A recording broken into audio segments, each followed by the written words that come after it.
एक मंडळी या नात्याने, देवाचे प्रिय निवडलेले लेकरं या नात्याने आपल्या जीवनामध्ये, आपल्या मंडळीमध्ये सुद्धा काही विशेष गोष्टींकडं आपण लक्ष देणं गरजेचं आहे. जग आणि जगातल्या गोष्टी ह्या भिन्न आहेत. परमेश्वराने मंडळीला निवडून वेगळं केलेलं आहे. आमेन म्हणाल का कुणी? तर देवाच्या प्रिय लोकांनो, जगात आणि मंडळीमध्ये एक भेद असणं खूप गरजेचं आहे. जसं जग आहे, मंडळी तशीच असेल, तर जगात आणि मंडळीत देवाच्या लोकात जर साम्य असेल तर आमच्यात वेगळं पण काही नाही. योहान याचा 3रा अध्याय आणि 16व्या वचनामध्ये बायबल आपल्याला सांगतं. तुमचं तोंडपाठ वचन आहे. देवाने आता इथंच थांबा फक्त. देवाने खडकीवर एवढी प्रीती केली असं नाही लिहिलंय. पुण्यावर प्रीती केली किंवा मुंबईवर केली किंवा एखाद्या विशिष्ट जागेवर केली असं नाही. तर देवाने जगावरती प्रीती केली. आला होता यहुद्यांमधून, परंतु प्रीती फक्त यहुद्यांवर केली नाही. आला होता इस्रायल राष्ट्रामधून, त्यात काही शंका नाही. परंतु प्रीती करताना मात्र त्याने फक्त इस्रायल राष्ट्रापुरती किंवा एखाद्या गल्फ कॉन्टिनेंट किंवा एखाद्या कॉन्टिनेंटपुरती किंवा एखाद्या जमावापुरती ती प्रीती मर्यादित ठेवली नाही. तर देवाने प्रीती करताना जगावर प्रीती केली आणि त्याच प्रीतीचा अनुभव आम्हाला सुद्धा आला, प्रत्येकाला. आणि आपण सगळे आता परराष्ट्रीय असताना ख्रिस्ताची लेकरं आहोत. तर आता देव ज्यावेळेस प्रीती करतो त्यावेळेस तो सगळ्यांवर करतो. किती लोक आमीन म्हणतील?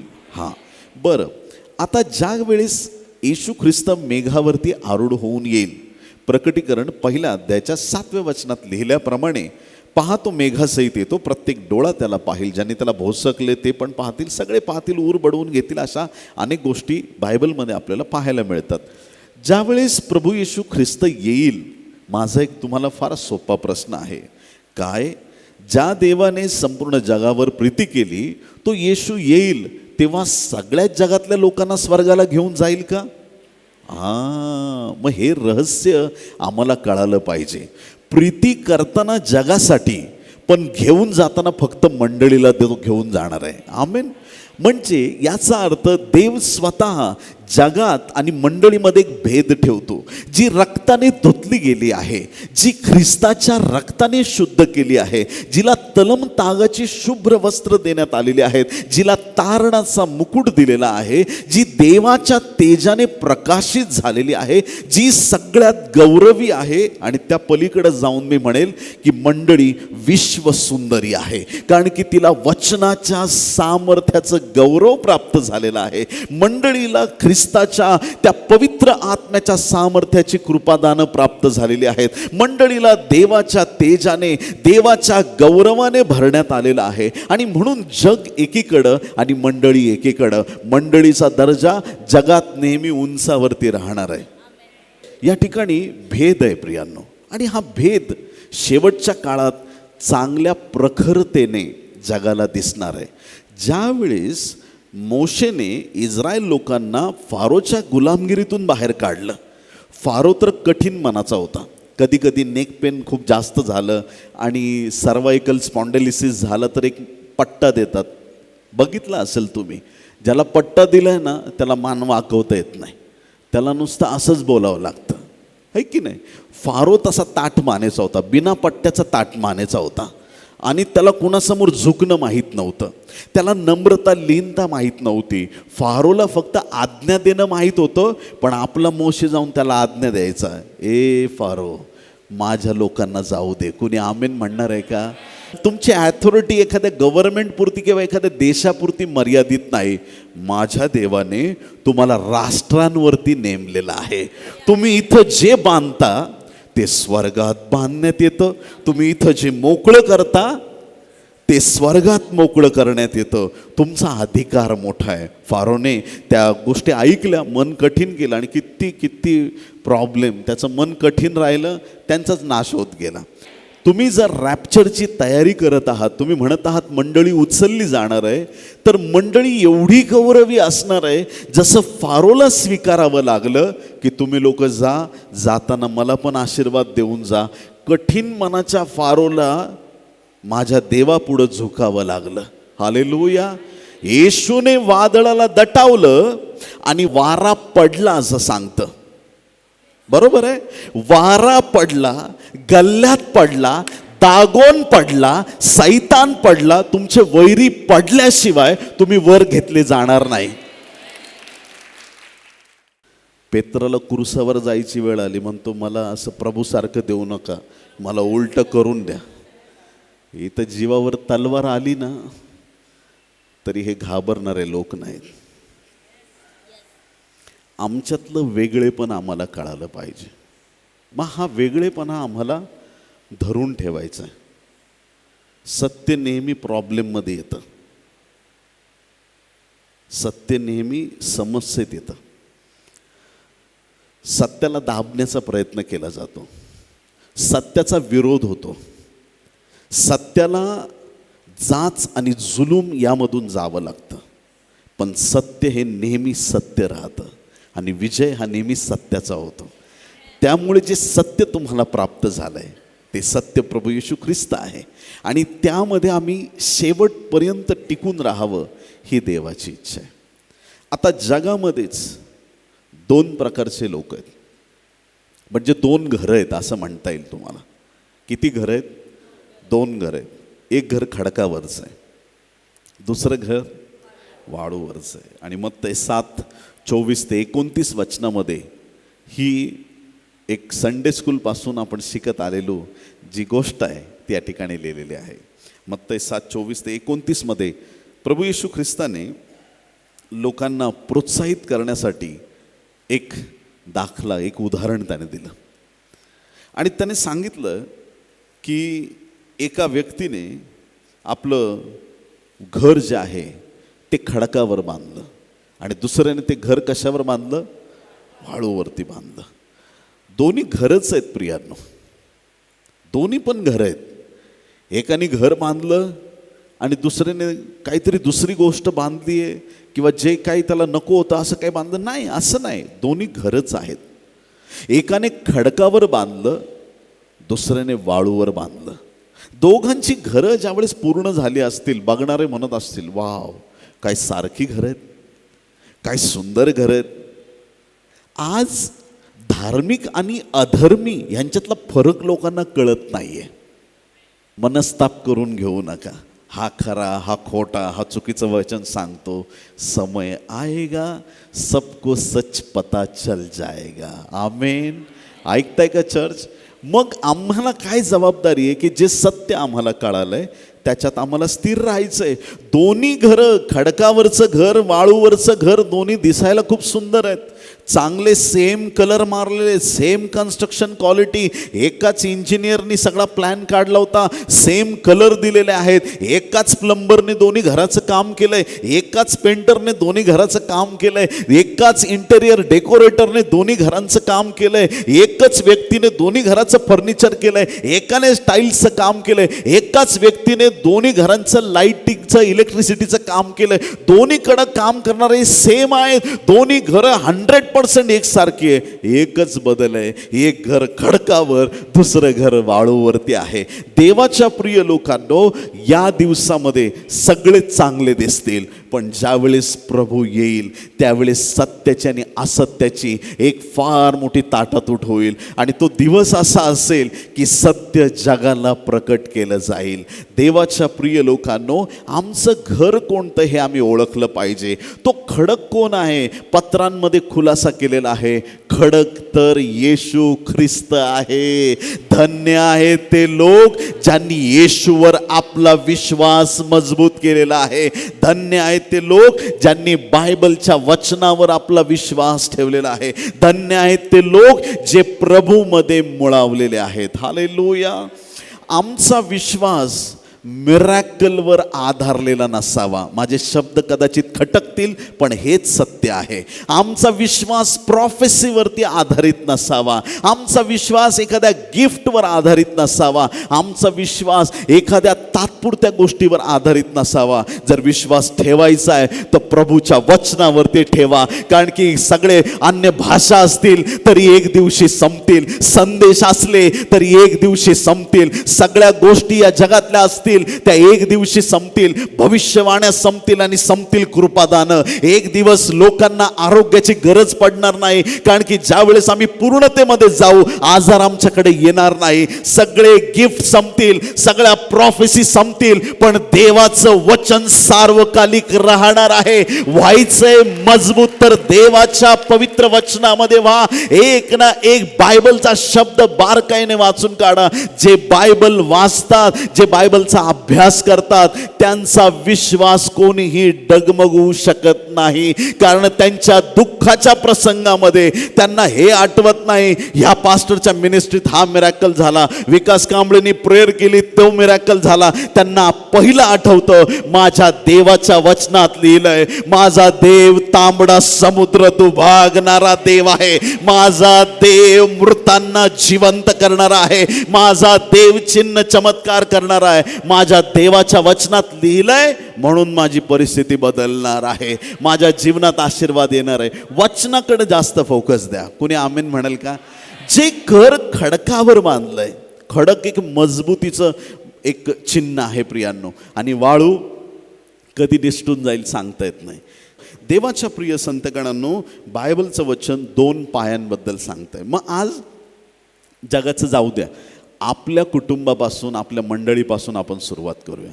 आम्ही खडकावरती स्थिर आहोत का, की आमचा पाया दुसरा कुठल्या गोष्टीवरती आधारलेला आहे? आम्ही वचनात मुळावलेले आहोत का? आमचं लक्ष देवाच्या पवित्र गोष्टींकडे आहे का? वाळू म्हणजे जगिक गोष्टींना दर्शवणारी आहे. वारा, वादळ, पाऊस, पाण्याचे लोंढे आले, असं काही पाणी नाही, असं काही वादळ आलं की त्या ठिकाणी अशी गोष्ट घडली, जे घर वाळूवरती ते पडून गेलं. ह्या दिवसात आम्हाला टिकून राहायचं असेल तर आमचा पाया मजबूत असला पाहिजे, स्थिर असणं गरजेचं आहे. स्थिर मनाच्या मनुष्याला आशीर्वादाची रेलचेल असते. आम्हाला रेलचेल पाहिजे तर आम्हाला स्थिर राहावं लागेल. अस्थिर लोक नेहमी प्रॉब्लेममध्ये असतात, अस्थिर लोक नेहमी समस्येमध्ये अडकलेले असतात. मग स्थिर होणं गरजेचं आहे, विश्वासात प्रबळ असणं गरजेचं आहे. मग आता 2 घर आहेत, 2 परिवार आहेत. एक वाळूवरचा परिवार आहे आणि एक परिवार खडकावरचा परिवार आहे. मग आमचा परिवार हा नेहमी खडकावरचा परिवार पाहिजे, बाटलीवरचा परिवार नको, टी व्हीवर आधारलेला परिवार नको, खडकावरती आधारलेला परिवार पाहिजे. कोणी आमेन म्हणणार आहे का? स्थिर परिवार. काही घरांमध्ये अस्थिरता असते, म्हणजे आज एकदम पवित्र वातावरण, उद्या डायरेक्ट भांडणाचं वातावरण, परवा डायरेक्ट एकमेकाचा जीव घ्यायला उठलेलं वातावरण, कधी आरडाओरड्याचं भांडणाचं वातावरण, कधी रडत बसण्याचं वातावरण. नाही, आमच्या घरात नेहमी एकसारखं आशीर्वादित वातावरण असलं पाहिजे. निरंतर ख्रिस्ताच्या उपस्थितीमध्ये आपला परिवार स्थिर आणि खंबीर उभा राहिलेला पाहिजे. बोले येशू मसीह की. नेहमी आम्ही स्थिर असावं, नेहमी प्रभूच्या सानिध्यात टिकून राहावं, त्यामध्ये देवाचं गौरव आहे. त्यानंतर एक परिवार देहिक आहे आणि एक परिवार आत्मिक आहे. एक परिवार कसा आहे? देहिक आहे. गलतीकरासपत्र 4 अध्याय 28 आणि 29 वचन. बंधुजन हो, इसाहकाप्रमाणे तुम्ही अभिवचनाची संतती आहात, परंतु त्यावेळेस देह स्वभावानुसार जन्मलेल्या मुलाने आत्म्यानुसार जन्मलेल्या मुलाचा छळ केला, तसा आताही होत आहे. बघा, 2 मुलं आहेत, एक देहिक आहे, एक आत्मिक आहे. देहिक लोक नेहमी आत्मिक लोकांचा छळ करत आलेत सुरुवातीच्या काळापासून, एकदम सुरुवातीपासून. जो आत्मिक व्यक्ती आहे त्याला नेहमी देहिक लोकांचा छळ सहन करावा लागतो. जोपर्यंत तुम्ही देहिक वासनांमध्ये अडकलेले आहेत. एखादा दारुडा बघा, तो दारूच्या अड्ड्यावर जातो, दारू पितो, त्याला मनाला वाटेल तसं, जग त्याला अडवत नाही. आणि अडवलं तरी तो म्हणतो तुझ्या बापाची पितो का, मी माझ्या पैशाने पितो, त्याला कोणी अडवत नाही. परंतु ज्यावेळेस एखादा व्यक्ती वाईट मार्गाला सोडून ज्यावेळेस प्रभूच्या मार्गाकडे येतो, त्याचा विरोध व्हायला सुरुवात होते. लांबचे नाही, तुमच्या जवळचे लोक तुमचा विरोध करतील. तुमचा प्रार्थनेचा वेळ वाढला की लोक तुमचा विरोध करतील. तुम्ही देवाच्या जवळ जाण्याचा प्रयत्न केला, बऱ्याचदा असा आम्हाला अनुभवायला आलं आहे की ज्यावेळेस एखादा व्यक्ती आत्मिक क्षेत्रात वाढतो, काही आजूबाजूच्या लोकांमध्ये जर दुष्ट आत्मा असेल तर त्यांना त्याचा त्रास होतो आणि त्यांना आवडत नाही की तुम्ही देवाच्या सान्निध्यात वाढाव. ते विनाकारण तुमचा विरोध करत राहतील आणि तुम्ही त्यांच्याशी भांडण्यात वेळ घालवता. जर तुम्हाला ते विस्डम असेल, तुम्हाला ती समज असेल, एका वाक्यात तुमचा प्रॉब्लेम सॉल्व्ह होईल. हे प्रभू, ह्याच्यामधलं दुष्ट आत्मा काढ येशूच्या नावात. दुष्ट आत्मा गेलं की तो माणूस तुमच्याशी नीट वागायला सुरुवात होतं. आमेन म्हणाल का? देहिक लोक हे नेहमी आत्मिक लोकांचा छळ करतात. म्हणजे काही देहाच्या अधीन असणारे लोक आहेत, काही आत्म्याच्या अधीन. आता एक मला प्रश्न विचारायचा आहे. बघा, एदेन बागेमध्ये बऱ्या आणि वाईटाचं ज्ञान करून देणारं एक झाड होतं. ते त्याला जे फळ होतं ते असं ज्ञान करून देत होतं. आधी फळ कोणी खाल्लं? तुमच्या बायबलमध्ये पण तेच लिहिलं आहे. हां, सैतान आदामाशी बोलत नाही. का नाही बोलला? कारण त्याला माहीत आहे हा शेवटी बायकोलाच विचारायला जाणार आहे. त्याच्यामुळे त्याने विचार केला, डायरेक्ट आता मॅडमशीच बोलून घेऊन विषय संपवून टाकू. हे फळ खाल्ल्यावर तू देवासारखे होशील वगैरे ते बोलणं झालं. आता एक सोपा प्रश्न मी तुम्हाला विचारत आहे. हवेने खाल्लं, आदामाला दिलं, हे जे फळ होतं मधल्या झाडाचं, बऱ्या वाईटाचं, हे फळ त्यांच्या देहाने खाल्लं की त्यांच्या आत्म्याने खाल्लं? तुमचं तोंड खातं का तुमचा आत्मा खातो? अरे हे शरीर आहे. देहाने खाल्लं की आत्म्याने खाल्लं? बघा, समजून घ्या. थोडंसं 100% लक्ष केंद्रित करा. तुम्हाला हे देहिक जग आणि आत्मिक जगचा फरक एकदम क्लिअर होऊन जाईल. फळ ज्यावेळेस त्यांनी घेतलं आणि खाल्लं, त्यांच्या देहाने खाल्लं, पण परिणाम त्याचा फक्त देहावर नाही झाला, आत्म्यावर पण परिणाम झाला. आत्म्यात मेले, देवाबरोबरची संगती तुटली. देहिक गोष्टींचा दुष्परिणाम देहावर झालाच, मेलेच ते, पण त्याचा दुष्परिणाम आत्म्यावर पण झाला. कबूल का नाही कबूल? कबूल है, कबूल है, कबूल है. God bless you. हालेलुया. आता ज्या वेळेस ख्रिस्त वधस्तंभावर खेळला, वधस्तंभ जर तुम्ही बारकाईने अभ्यास कराल तर तुम्हाला लक्षात येईल, वधस्तंभ हे पण एक झाड आहे. वधस्तंभ काय आहे? झाड आहे. एकच फांदी कृसखांबाची, त्या फांदीवर आहे का नाही वस्ती आपली. वधस्तंभ पण एक झाड आहे. आता एदेन बागेतलं जे झाड होतं त्याच्यावरचं फळ माणसाने खाल्लं. वधस्तंभावर पण फळ आहे आणि ते एकच फळ आहे आणि त्याचं नाव प्रभू येशू ख्रिस्त आहे. वधस्तंभाचं फळ कोण आहे? प्रभू येशू ख्रिस्त. तुम्ही होली कम्युनियन घेता, सहभागिता, भाकर आणि ते रक्त, ते कशाचं प्रतीक आहे? येशूच्या शरीराचं, येशूच्या रक्ताचं. याचा अर्थ ते फळ आपण खाल्लं. जे जीवन देणारं फळ आहे ते आपण खाल्लं. येशूला खाल्लं की नाही, ग्रहण केलं की नाही आपण? बरं, आता किती सिंपल आहे बघा. उत्पत्तीच्या ग्रंथात मधल्या झाडाचं फळ खाल्लं, शरीराने, आत्म्यावर दुष्परिणाम झाला. पण येशूला आम्ही खाल्लंय, शरीराने नाही, आत्म्याने खाल्लंय. येशूला ग्रहण करतो. मी आज येशूचा स्वीकार करतो. हे कुठं स्वीकारतो? आत्म्यात स्वीकारतो. देवाच्या प्रिय लोकांनो, जे देहिक फळ खाल्लं आत्मिक मृत्यू आला. जे आम्ही आत्मिक फळ खाल्लं त्याने आम्हाला आत्म्यात आणि शरीरात जीवन प्राप्त झालं. हालेलुया. बोला येशू मसीह की. देवाच्या प्रिय लोकांनो, देहिक गोष्टी आत्मिक गोष्टींना पण परिणाम करतात. आणि म्हणून आम्ही ज्या वेळेस सांगतो अल्लाउद्दीनचा चिराग घेऊ नका हातात, मी दिसतोय का सगळ्यांना? काही लोक ते हातात टाकून असं असं करतात ना. अल्लाउद्दीनचा चिराग, लगेच जीन बाहेर येतो का, लगेच ठोकलाच समजा वरून.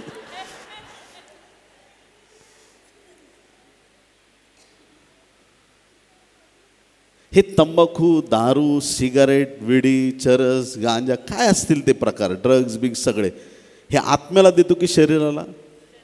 जो या शरीराचा नाश करील, तुमचं शरीर देवाचं मंदिर आहे, जो या मंदिराचा नाश करील त्याचा मी नाश करील असं परमेश्वर म्हणतो. याचा अर्थ आत्मिक जीवनाचा आणि दैहिक जीवनाचा फार जवळचा संबंध आहे. 666चा शिक्का लवकरच येणार आहे. अभिनंदन आहे तुमचं, लवकर येणार आहे. काही दीडशहाने असं म्हणतील, पाळक साहेब आत्मा स्वच्छ आहे माझा, शिक्का शरीरावर घेतलेला आहे, शरीर नश्वर आहे, पेटीमध्ये जाणार.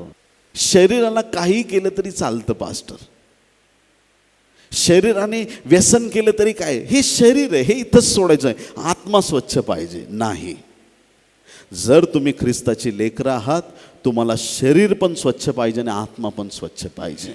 जर तुम्ही ख्रिस्ताला परिधान केलंय तर तुमच्या देहाने देवाचा गौरव होणं गरजेचं आहे. मग थोडंसं पुढं जाऊन अजून बोलेन मी.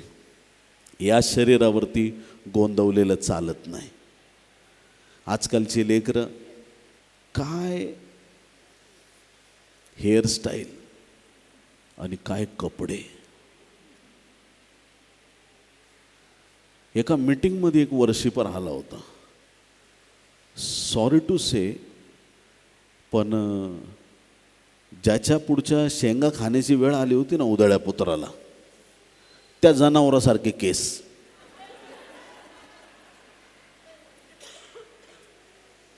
आणि त्याला वरती कलर मारलाय.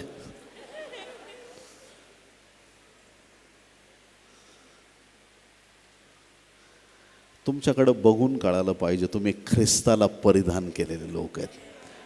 जुन्या जीवनात तुम्ही गोंधळून घेतलंय, जुन्या जीवनात तुम्ही वागलात, संपलं ते. आता नवीन जीवन आहे. आता या नवीन जीवनामध्ये, ख्रिस्ताने आपल्याला दिलेल्या जीवनामध्ये आम्ही दैहिक स्वभावाचे असता कामा नये. सगळं लक्ष आत्मिक गोष्टींवरती पाहिजे. देहाच्या मागे लागाल तर हा देह तुम्हाला आत्मिक होऊ देणार नाही. या देहाला किती साफ करा, आजपर्यंत किती साबण खर्च केले असतील, एखादा ट्रक गेला असेल. आता असं कोणी म्हणतं का एक ट्रक साबण खर्च केलाय आजपर्यंत, आता उद्यापासून आंघोळ बंद? तुम्हाला मागं चेअर मिळेल, कोणी पुढे येऊ देणार नाही. हां, या देहाला कितीही नटवा, कितीही सजवा, परंतु त्या सौंदर्याला लिमिटेशन आहे. धन्य ते लोक आत्म्याला नटवण्याचा प्रयत्न करतात, आध्यात्मिक कृपादानं प्राप्त करतात, ज्यांना दान धर्म करण्यात आणि गोरगरिबांना मदत करण्यात आनंद वाटतो, जे आध्यात्मिक गोष्टीत रुची घेतात, चर्चच्या कामामध्ये पुढाकार घेतात, देवाच्या सेवेसाठी ज्यांनी आपलं जीवन समर्पित केलेलं आहे. धन्य ते लोक त्यांच्या मनात शिवी आली तरी मुखातून बाहेर काढत नाहीत, की त्यांना माहिती आहे माझ्या प्रभूला हे वाईट वाटण्यासारखं आहे. ज्यांच्या मनात तीव्र राग येतो पण पवित्र आत्मा त्या रागाला कंट्रोल करण्याचं त्यांना सामर्थ्य देतो, त्यांच्या मुखातून शब्द निघत नाहीत, ते लोक आशीर्वादित आहेत. स्वर्गात त्यांचा वाटा फार मोठा असणार आहे. या जगात त्यांची निंदा होईल, या जगात लोक त्यांना कमी समजतील, पण माझा स्वर्गीय देव त्यांना उंच केल्याशिवाय राहणार नाही. त्यांचं जीवन खऱ्या अर्थाने आशीर्वादित होणार आहे. आज लोक तुम्हाला खाली दाखवतील, आज लोक तुम्हाला तुच्छ लेखतील, कारण की आत्ताच वचन वाचलं, दैहिक लोक आत्मिक लोकांना नेहमी कमजोर दाखवतात, त्यांच्या विरुद्ध उठतात. 2 घरं आहेत, एक खडकावरचं आणि एक वाळूवरचं आहे. वाळूवरच्यांचा आवाज जास्त मोठा असतो, आरडून ओरडून जगाला सांगतील, दिखावा करत राहतील. पण जे लोक खरे आहेत त्यांना खूप ओरडण्याची गरज पडत नाही. हालेलुया. त्यांना जगाला सांगायची गरज पडत नाही.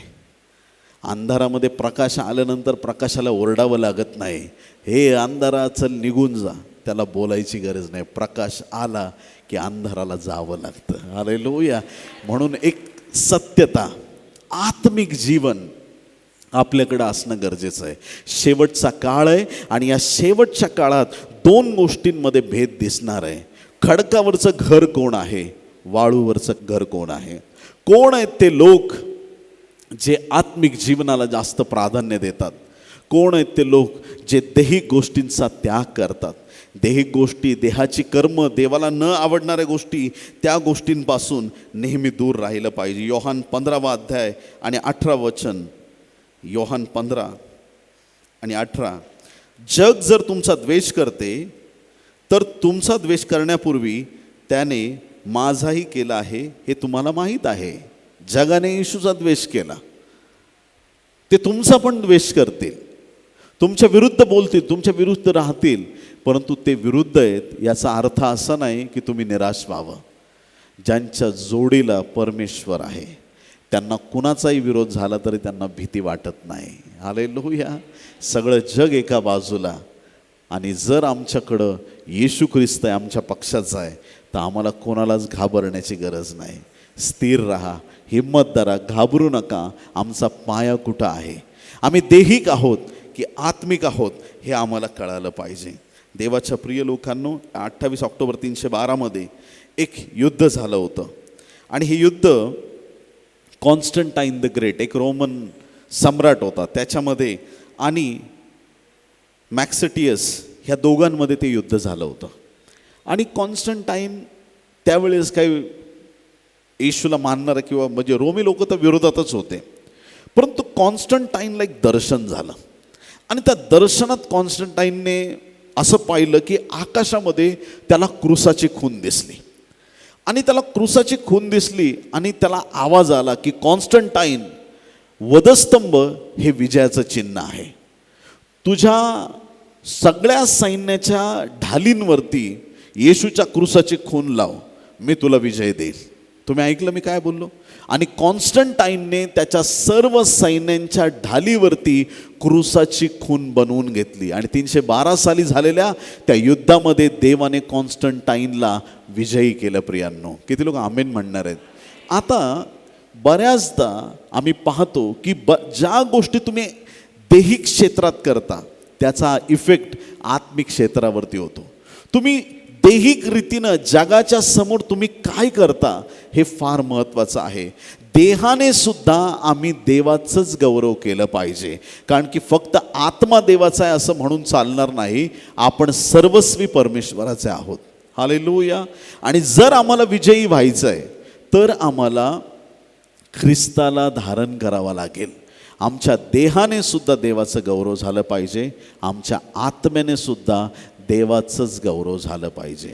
जे देहाच्या अधीन नाहीत आणि जे आत्मिक गोष्टी स्थिर आहेत, परमेश्वर त्यांना अतिशय आशीर्वादित करतो. ज्यावेळेस आपण जुन्या करारामध्ये पाहतो की 2 भाऊ होते, एक शेतकरी होता आणि एक मेंढपाळ होता. ऐकलं का तुम्ही त्यांच्याबद्दल? उत्पत्ती याचा उत्पत्ती 4 अध्याय 3, 4 आणि 5 वचन. काही काळ लोटल्यावर असे झाले की काईनाने परमेश्वराला शेताच्या उत्पन्नापैकी काही अर्पण आणले. काईन शेतकरी होता, त्याच्या शेतात जे आलं त्याने ते परमेश्वरासाठी अर्पण आणलं. 4 वचन. हाबेलानेही आपल्या कळपातील प्रथम जन्मलेल्यातून म्हणजे त्यांच्यातील पुष्ट मेंढरातून काही अर्पण आणले.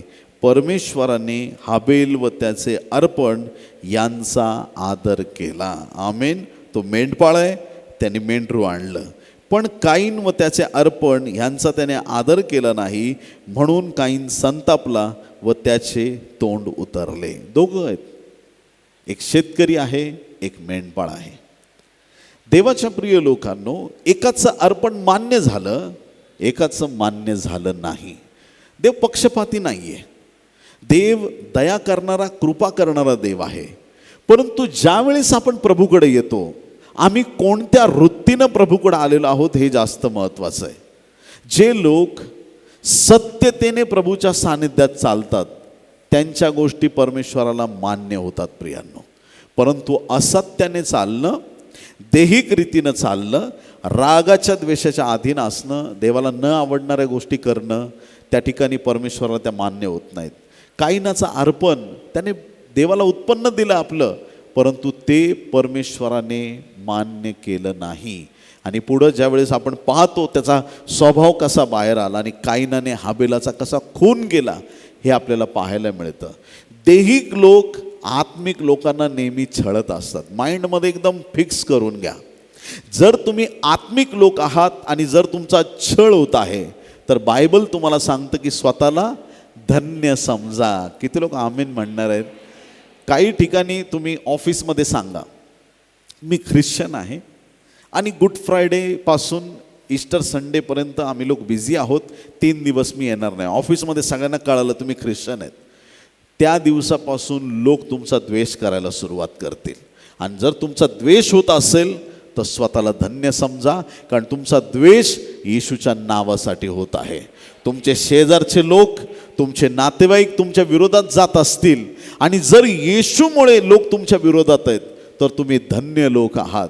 या जगात द्वेष होईल पण स्वर्गात मोठा सन्मान प्राप्त होईल. याच्या उलट काही लोक जगाला कळूच देत नाहीत ते ख्रिश्चन आहेत. ख्रिस्ताचा उघडपणे आम्हाला स्वीकार करता आला पाहिजे, जगाला ओरडून सांगता आलं पाहिजे. काही लोकांना फोन केला, म्हटलं ना hello praise the Lord brother, ते तिकडून म्हणतात बोला ना, हॅलो सलाम प्रेज द लॉर्ड, हां बोला बोला मी ऐकतोय बोला. त्यांना देवाचं नाव घ्यायला त्यांना लाज वाटते. त्यांना असं वाटतं की इतरांना कळू नये. पण देवाला कळालं की तू आज प्रभूला नाकारलंय. आणि हेच लोक चर्चमध्ये संदेश देतात, प्रियांनो पेत्रांनी 3 वेळा येशूला नाकारला. अरे येड्या, त्याने 3 वेळा, पण तू रोज 3 वेळा नाकारतोयस, आहे की नाही? सकाळ दुपार संध्याकाळ तुझं तेच चाललंय. ख्रिस्ताचा उघडपणे स्वीकार करा. काहीही असो, आमच्या जीवनामधून प्रभूचं गौरव होणं गरजेचं आहे. एक घर खडकावरती आहे, ते घर देवाने मंडळीला बनवलेलं आहे. आम्ही वाळूवरचे लोक नाही, आम्ही खडकावरचे लोक आहोत. आम्हाला कुठलाच वारा वादळ पाऊस पाडू शकत नाही. आम्हाला पडण्याची सवय नाही. पडण्याचं राज्य सैतानाचं आहे. त्याची एक प्रथा आहे, परंपरा आहे पडण्याची, आणि सैतान पूर्वीपासून पडत आलेला आहे. फक्त उभं राहण्याची प्रथा आमच्याकडं आहे. आमचा देव उभं करणार आहे. आम्ही खडकावरचे टिकणारे लोक आहोत, ज्यांना प्रभूने आशीर्वादित केलेलं आहे. आम्ही असे लोक आहोत की ज्यांना देवाने देहिक नाही आत्मिक केलेलं आहे. देव आत्मा आहे. योहान 4:24, देव आत्मा आहे आणि त्याच्या उपासकांनी त्याची उपासना आत्म्याने आणि खरेपणाने केली पाहिजे. आमची सेवा आत्मिक पाहिजे, दिखाव्याची नको. दिखाव्याची सेवा असली की ते मान्य होत नाही देवाला. आणि म्हणून आम्ही आत्मिक रीतीनं देवाच्या सामर्थ्यात प्रबळ असावं. 2 भाऊ आहेत, एकाच मातापित्याचे 2 लेकरं आहेत. एक देहिक आहे, एक आत्मिक आहे. एकाचं अर्पण खरं आहे, देव मान्य करतो. दुसऱ्याचं अर्पण खोटं आहे, ते देवाला मान्य होत नाही. आज एकाच विषयासाठी 2 लोक प्रार्थना करत असतील, एकाला पटकन मिळतं दुसऱ्याला मिळत नाही. काहीतरी कारण असेल, विचार केला पाहिजे. एखाद्याच्या जीवनामधले आशीर्वाद थांबत नाहीत आणि काही लोकांना तर आज अशी स्थिती आहे, ते मागत नाही तरी देव देत राहतो. हालेलुया. आणि काही लोक सांगतात 20 वर्ष झाले मी प्रार्थना करत आहे, मिळत नाही. मी काय म्हणतो, जो फोन डिस्कनेक्ट झाला आहे त्याच्यावर किती बोंबललं तर आवाज थोडी जाणार आहे पलीकडं. जुना फोन आहे, लाईन कट केली आहे. टेलिफोन एक्सचेंजमधून तुमचं कनेक्शन होतच नाही आहे. तुम्ही किती मोठ्याने ओरडून करा, काहीही बोला, तुमचं समोर आवाजच जात नाही आहे. कितीतरी लोकांच्या प्रार्थना अशा आहेत, उत्तर मिळत नाही. येशूच्या नावामध्ये काहीही मागाल त्या प्रार्थनांची तुम्हाला उत्तरं मिळतील. येशूच्या नावात सामर्थ्य आहे. प्रभू येशू ख्रिस्ताच्या नावात सामर्थ्य आहे आणि त्या नावानेच तुमच्या प्रार्थनेला उत्तरं प्राप्त होतील. बाकी कितीही मोठी प्रार्थना करा आणि काही करा, उत्तर नाही मिळणार. अंतःकरणापासून डिक्लेरेशन करा, घोषणा करा, प्रार्थना करा, जाहीर करा आणि मिळालंच आहे असा विश्वास बाळगा. कोणी आमीन म्हणणार आहे? कसं वागायचं? मिळालंच आहे. कार नसली ना तरी खुर्चीवर बसायचं आणि गिअर बिअर टाकायचं नाही, असंच करायचं. झालंच आहे असं समजायचं. करून तर बघा. ज्या गोष्टी नाहीत त्याबद्दल विश्वास बाळगायला सुरुवात, माझ्या प्रभूने हे माझ्यासाठी केलंय. जसं तुम्ही तुमचा विश्वास प्रदर्शित करता, नसलेल्या गोष्टी अस्तित्वात येतात. प्रकाश, हो प्रकाश झाला, व्हावंच लागणार, ऑप्शनच नाही. जर आमचा देव बोलतो आणि त्याच देवाचं नाव घेऊन आपण बोलतो तर झालं पाहिजे. विश्वासाने जाहीर करा. कोणता परिवार आहेत आम्ही? खडकावरती स्थिर, जगिक देहिक गोष्टीपासून दूर. कारण की प्रभू जगावर प्रेम करतो, जगाला नाही घेऊन जाणार, मंडळीला नेणार आहे. मग मंडळी तिचा वेगळेपणा एकदम धरून ठेवला पाहिजे. तो वेगळेपणा आमच्यामध्ये नेहमी दिसला पाहिजे. लोक म्हणतील तुम्ही लोक जरा वेगळेच आहेत. आम्ही वेगळे आहेत. आम्ही इकडचे नाही, आम्ही तिकडचे. आम्ही स्वर्गाचे लोक आहोत. Hallelujah, praise the Lord. आम्ही इकडचे नाही, आम्ही स्वर्गाचे लोक आहोत. आम्ही आत्मिक लोक आहोत. आत्म्याच्या गोष्टींकडं आमचा कल असला पाहिजे. आमचे मार्ग भिन्न आहेत. जे आमच्या देवाने आम्हाला मार्ग दिलेत ते आमचे मार्ग वेगळे आहेत आणि ते मार्ग नेहमी त्या मार्गात आम्ही टिकून राहायचं आहे. आपला मार्ग कधीही सोडू नका. तळ्यात मळ्यात जीवन जगायचं नाही. आज चर्चला, उद्या दुसरीकडं, परवा तिसरीकडं, परत देवाकडं, परत इकडं, कधी तिकडे. ह्या लोकांच्या जीवनामध्ये उन्नती होत नाही. सातत्याने प्रभूच्या राज्यात टिकून राहा. हालेलुया. झाड तोडताय, कुऱ्हाडीचा एक फटका इकडं मारलाय, वरती मारलाय, तू 100 वर्ष तोड, झाड पडत नाही. जर तुला झाड खरंच पाडायचंय, तुला एका जागेवरती टिकून तिथंच तुम्हाला घाव करावा लागणार आहे. आध्यात्मिक जीवनात प्रबळ व्हायचं तर तुम्हाला रोज त्या गोष्टींमध्ये प्रबळ व्हावं लागेल. संत पौलाचं ज्यावेळेस परिवर्तन झालं, प्रेषित 9 मध्ये लख प्रकाश, जीवनात चमत्कार, अद्भुत कार्य, बायबल कुठंच सांगत नाही. त्या क्षणी उठलानी सेवेला सुरुवात केली नाही. मोठा काळ त्याला शिष्यांच्या समवेत राहावं लागलं. आम्हाला शिकाव्या लागतील गोष्टी. सातत्याने प्रभूच्या सानिध्यात वाढत जावं लागेल आणि मग प्रभूचं मोठं गौरव होईल. हालेलुया.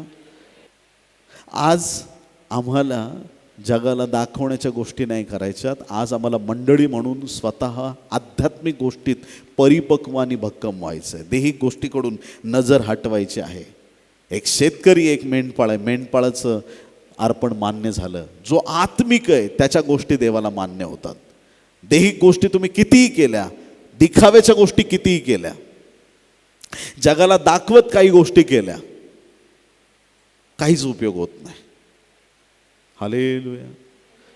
एखादा व्यक्ती देवाच्या राज्यात काहीतरी दान देतो, एक भेट दिली त्यांनी. आता जे तुम्ही देवासाठी देता ते तुम्ही पेरता. ही पेरणी असं बायबल सांगतं. ते उगवणार, अनेक पटीने तुम्हाला प्राप्त होणार. देवाला देतो ना तो व्यक्ती पेरणी करतो, गरीबाला देतो तो देवाला उसनं देतो. देता तुम्ही, पेरता, पेरणी करता. मग ज्यावेळेस तुम्ही पेरता, पेरलं बाबा, पेरल्यानंतर काय करतो, जमीन आतमध्ये बी टाकलं, जमीन बंद केली, पाणी टाकलं, निघून गेले तुम्ही. ते बी वाढू द्या. पण आज मंडळांमध्ये काय होतंय तुला माहिती आहे का? मी चर्चला एवढे दिले पैसे, काय बोलतो, खरंच इकडे खड्डा करायचा आणि परत बघ मी दिलं हे बीज, परत झाकलं गेलं. दुसऱ्या दिवशी परत दुसऱ्याला घेऊन ये, बघ खड्डा करून मी दिलंय बरं का. हे चर्चमध्ये बेंच, पंखे, हे सगळं मी, हे आता सगळं मी करतो. ज्या वेळेस तुम्ही दिलेलं 10 वेळा बोलून दाखवता, तुम्ही त्या व्यक्तीसारखे आहात ज्याने पेरलंय पण उकरून जगाला दाखवतोय. ते बी कधीच वाढणार नाही, कारण ते तुम्ही देवाला नाही दाखवलंय, ते तुम्ही माणसाला दाखवलंय. धन्य आहेत ते लोक जे गुप्त रीतीनं देवाला देऊन निघून जातात. देव त्यांना स्वर्गातून मोठं प्रतिफळ देईल. त्यांच्या गरजा स्वर्गातून पूर्ण होतील. ते देताना गुप्तरीतीनं देतील, पण देव त्यांना गुप्तरीतीने देणार नाही. अख्ख्या जगासमोर देईल आणि जगाला कळेल की याने देवाच्या राज्यासाठी दिलंय, याने खरं काम देवाच्या गौरवासाठी केलंय. देहिक बनू नका, आत्मिक बना. हालेलुया. आत्मिक रीतीनं प्रबळ होण्याचा प्रयत्न करा. आत्मिक जीवनामध्ये जास्तीत जास्त प्रबळ व्हा. आत्मिक जीवनामध्ये तेच आमच्यासाठी फार आशीर्वादाचं कारण होणार आहे. जग देहिक आहे, मंडळी आत्मिक आहे. आणि म्हणून मंडळीने आत्म्यात आणि देवाच्या सामर्थ्यात टिकून राहिलं पाहिजे. दोन घरं आहेत.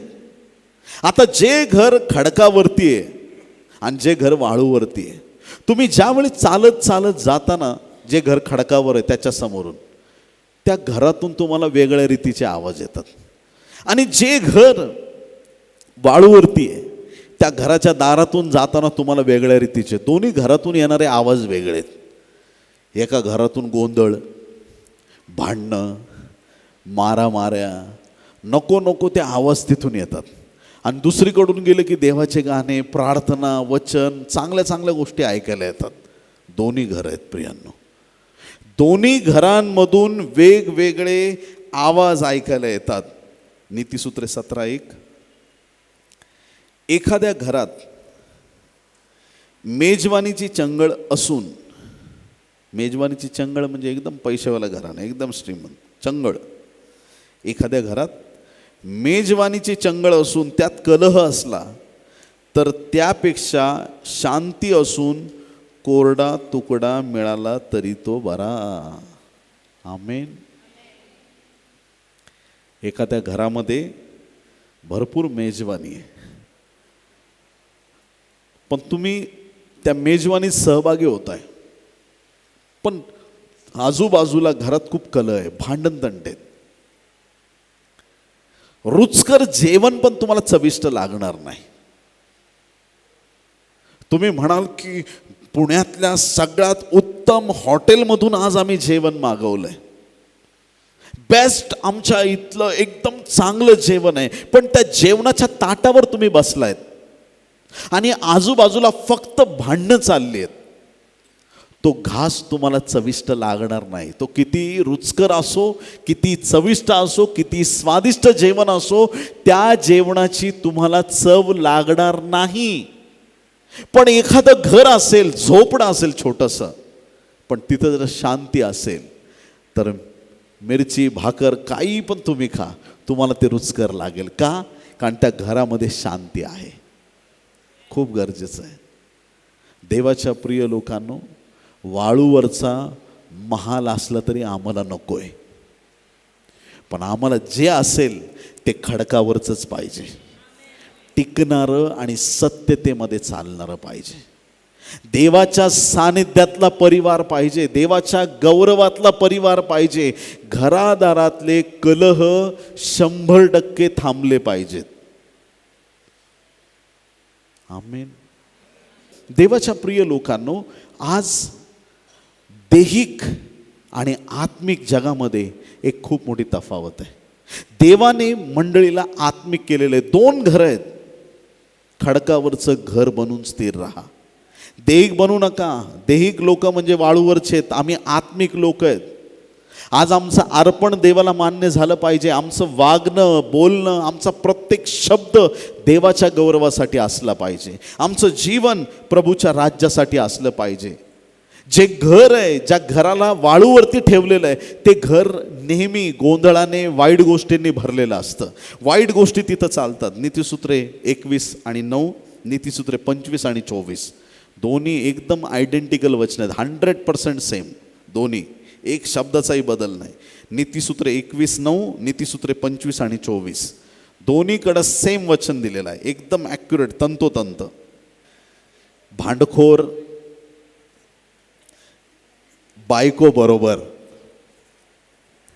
भांडखोर बायको बरोबर प्रशस्त घरात राहण्यापेक्षा धाब्याच्या एका कोपऱ्याला बसणे पुरवले. दोन्हीकडे सेम वचन आहे. कोणती बायको? देवाच्या प्रिय लोकांनो, इथं किती क्लिअर कट वचन सांगतंय. भांडखोर बायको बरोबर प्रशस्त घरात राहण्यापेक्षा धाब्याच्या एका कोपऱ्यात बसणे पुरवले. घरामध्ये शांती असली पाहिजे. आणखीन एक 21वा अध्याय 19वा वचन, त्याच अध्यायातलं 19वा वचन वाचू आपण. नीतिसूत्र 21:19, भांडखोर बायकोजवळ राहून संताप करून घ्यावा त्यापेक्षा अरण्यवास पुरवला. कोणता वास? अरण्यवास. म्हणजे जंगलात गेलेलं बरं सोप्या भाषेत, पण भांडखोर बायकोबरोबर राहणं परवडणार नाही. किती स्पष्ट आहे वचन, किती सुंदर आहे वचन. आमच्या घरात भांडण तंटे नसावेत ही देवाची इच्छा आहे. आणि ज्या घरात भांडण तंटे होतात तिथं काय असे मोठी कारणं नसतात की का बरं तू सकाळीच आमच्या घरावर 2 मिसाईल पाडलेस,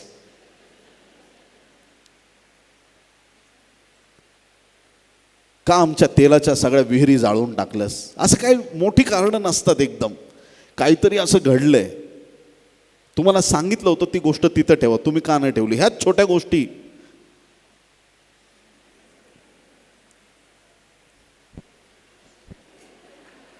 थिनगी. पती पवित्र आत्म्याने भरलेला आहे आणि पत्नी दुष्ट आत्म्याने भरलेली, किंवा पत्नी पवित्र आत्म्याने भरली आणि पती दुष्ट आत्म्याने भरलाय. कसं गणित जुळणार ते? अडचणी तर येतीलच. पण जिथं दोघंही पवित्र आत्म्याने भरलेले आहेत त्या घरात शांती असेल. हालेलुया. एखादा कदाचित आरडून ओरडून बोलेल, ए तुला समजलं नाही का, तू असं केलंस. सॉरी, माझं चुकलं, आता मी नाही करणार असं. I am sorry, really sorry. संपला विषय. आणि इकडं उलट आहे, मीच का माफी मागायची दरवेळेस. ते वाद मिटत नाहीत, ते वाढत जातात. मी काय म्हणतो, कधी कधी तुमची चूक नसली तरी माफी मागायला शिका. तुम्हाला जर घरात शांती टिकवून धरायची खरंच इच्छा असेल, तुम्हाला जर वाटत असेल की हे घर कमी आणि इथं स्वर्गाचं दर्शन झालं पाहिजे, हे घर देवाच्या उपस्थितीने भरलेलं असलं पाहिजे,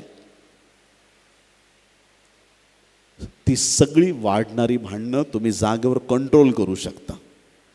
पण सुरुवातच इथून होते की मी माघार घेणार नाही. सासूबाईचा पॉवर जास्त आहे की सूनबाईचा पॉवर जास्त आहे? आणि ह्या 2 पॉवरमध्ये नवरा पॉवरलेस होऊन जातो. प्रभू त्याच्यावर विशेष दया करो, त्या नवऱ्यावर विशेष देवाचा अनुग्रह राहो अशी मी देवाकडे प्रार्थना करतो. फार मोठी गडबड आहे, फार मोठा त्रास आहे हा. आणि प्रत्येक कुटुंबांमध्ये ह्या गोष्टी घडत आहेत. कसं कंट्रोल करणार त्याला? बघा, बायबलमध्येच उत्तर आहे. नीतिसूत्रे 17वा अध्याय आणि 14 वचन. नीतिसूत्रे 17:14. कोणी धरणाला छिद्र पाडून पाणी वाहू द्यावे, त्याचप्रमाणे भांडणाचा आरंभ होतो. धरण आहे मोठं, त्याला एक छिद्र पाडून पाणी वाहू दिलं, भांडणाची सुरुवात अशीच आहे बायबल सांगतं.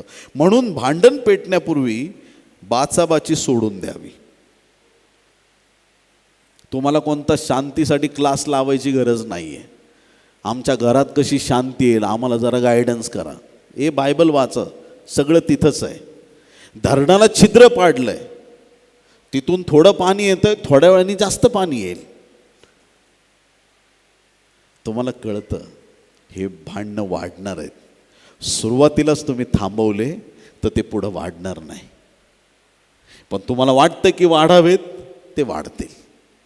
कंट्रोल करणं, त्याचा रिमोट कंट्रोल देवाने तुमच्या हातामध्ये दिलेला आहे. परमेश्वराने त्या गोष्टी तुमच्या हाती दिलेल्या आहेत. कुठली गोष्ट वाढणार आहे किंवा कुठल्या गोष्टीने घरातलं भांडण विकोपाला जाणार आहे हे तुम्हाला माहीत आहे. एखादा शेजारी व्यक्ती तुमच्याशी चांगल्या रीतीनं वागत नाही, तुम्हाला माहीत आहे ही गोष्ट कशाने वाढेल, कशाने कमी होईल. प्रार्थना करा, परमेश्वर त्यांचा ताबा घेईल. हालेलुया. बोलो येशू मसीह की. मिस्री सैन्याशी कोण लढलं? मिस्री सैन्याशी कोण लढलं? तुम्ही शांत रहा, मी तुमच्यासाठी लढेल. निर्गम 14:14. कोण लढलं? परमेश्वर स्वतः लढला. मग परमेश्वर लढला, एक तरी वैरी वाचला का? मग देवाच्या हाती सोपवून द्या, प्रभू तू लढ. Hallelujah, praise Lord. तुमच्या प्रत्येक वैऱ्याला प्रभूच्या हाती सोपवून द्या, प्रत्येक वैऱ्याला. आमचं युद्ध आकाशातील दुरात्म्याबरोबर आहे. आता आकाशातील दुरात्म्याबरोबर आपण कुस्ती खेळू शकतो का इथं? नाही, आत्मिक युद्ध आहे. तुम्हाला फक्त प्रार्थना करायची आहे. लढणारा तुमचा देव आहे.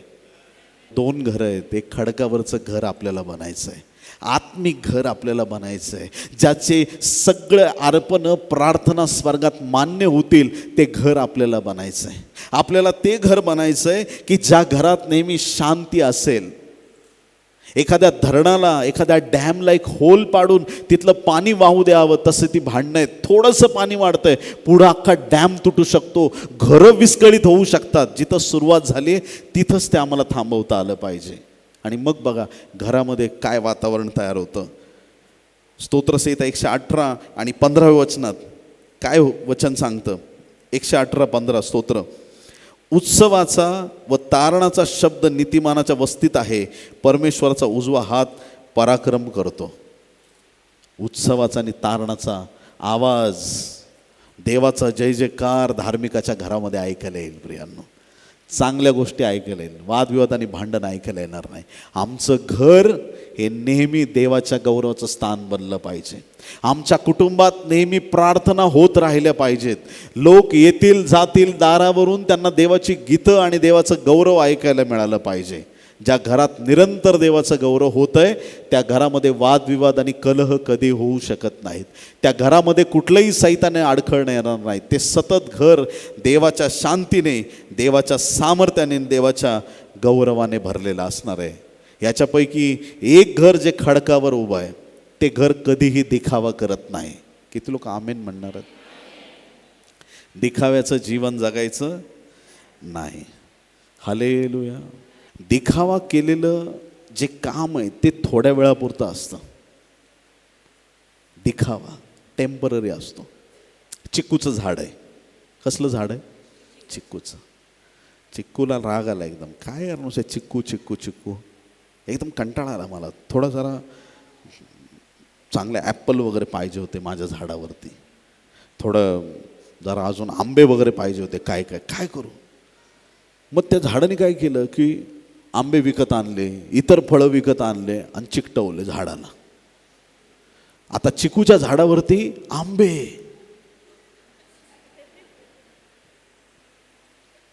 येणारा जाणारा बघतोय, अरे आंबे.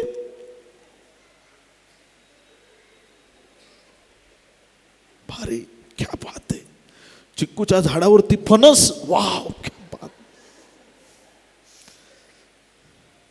डाळिंब, क्या बात आहे, वाव क्या बात आहे यार. काय वाटतंय यार तुझ्या झाडावर, एकदम शोभून दिसतं. वाव क्या बात आहे, क्या बात आहे. 2 दिवस, 3 दिवस, 4 दिवस, 8 दिवस ओरिजिनल जे चिक्कू आहेत ना झाडाचे ते फ्रेश, बाकीचे सगळे सडून आणि वाळून गेले. हे काय झालं? डुप्लिकेट.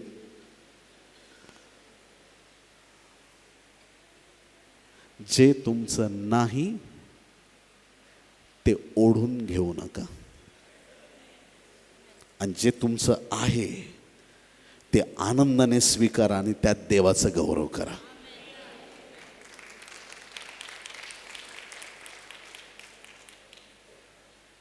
काही लोकांना नेहमी प्रॉब्लेम असतो, माझा कलरच असा, माझं नाकच तसं. जे आहे देवाची हस्तकृती आहे. हालेलुया. तुम्ही कसे दिसता हे महत्त्वाचं नाही. तुम्ही ज्या देवाची सेवा करता तो आध्यात्मिक गोष्टीत रुची घेणारा देव आहे. आध्यात्मिक जीवनामध्ये परिवाराला प्रबळ करा. कसं करता येईल प्रबळ? एखाद्याला चांगली बॉडी बनवायची आहे, तो जिममध्ये जाईल. एखाद्याला चेहरा सुंदर करायचा आहे, तो ब्युटी पार्लरला जाईल. एखाद्याला शिक्षणात पुढे जायचं आहे, शाळेत कॉलेजात जाईल. ज्याला आत्म्यात प्रबळ व्हायचं तो चर्चकडे येईल. हालेलुया. चर्च बरोबर डिस्कनेक्ट होऊ नका. आमेन. आणि एकाच चर्चची एक निष्ठा राहा. काही लोक वाळूवरचे आहेत, काही खडकावरचे. आम्हाला खडकावरचे आत्मिक लोक बनायचे, ज्या घरामध्ये नेहमी देवाच्या गौरवाचा आवाज असेल. ज्या घरामध्ये नेहमी देवाचा गौरव असेल, जे घर नेहमी प्रभूला उंचावणारं असेल. किती लोक आमेन म्हणणार आहेत? आत्मिक बना, आत्मिक गोष्टीकडे अधिकाधिक लक्ष लावा. तुम्हाला कुठल्याच गोष्टीची वाण पडणार नाही. जगी गोष्टीकडं, कुठल्याही गोष्टीकडं तुम्हाला लक्ष देण्याची गरज पडणार नाही. जितकं जास्त तुम्ही आत्मिक क्षेत्राकडे लक्ष द्याल. 2 घरं आहेत. आज आमचं घर कोणतं आहे? आमची मंडळी कोणती आहे? आज आमच्या जीवनात प्रभूचं काय काम होतं आहे? आज आमचं जीवन प्रभूच्या राज्यासाठी उपयोगात येत आहे का? खूप महत्त्वाचं आहे.